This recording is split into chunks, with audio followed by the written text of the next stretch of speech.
హైదరాబాద్ వ్యాప్తంగా petrol బంకులు కిక్కిరిసిపోయాయి. Petrol, diesel కొరతతో చాలా బంకులు మూతపడ్డాయి. చాలా ప్రాంతాల్లో పెట్రోల్ బంకుల ముందు నో స్టాక్ బోర్డులు దర్శనమిచ్చాయి.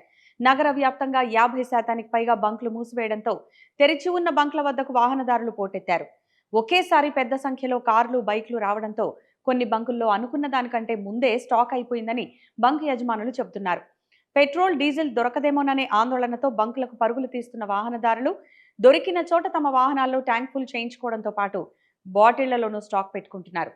మరోవైపు డిమాండ్కు తగ్గట్టు పెట్రోల్, డీజిల్ను ఆయిల్ కంపెనీలు సరఫరా చేయడం లేదన్న ఆరోపణలు కూడా వినిపిస్తున్నాయి. స్టాక్ సరఫరాలో అనధికారిక కోతలు విధిస్తుండటంతోనే ఇబ్బందులు వస్తున్నాయని బంక్ యజమానులు చెబుతున్నారు. పెట్రోల్, డీజిల్ కొరతపై ప్రభుత్వం కూడా స్పందించింది. రాష్ట్రంలో గ్యాస్, పెట్రోల్ కొరత లేదని, అవసరమైన ఇంధనం సరఫరా అవుతోందని రాష్ట్ర పౌర సరఫరాల శాఖ ప్రకటించింది.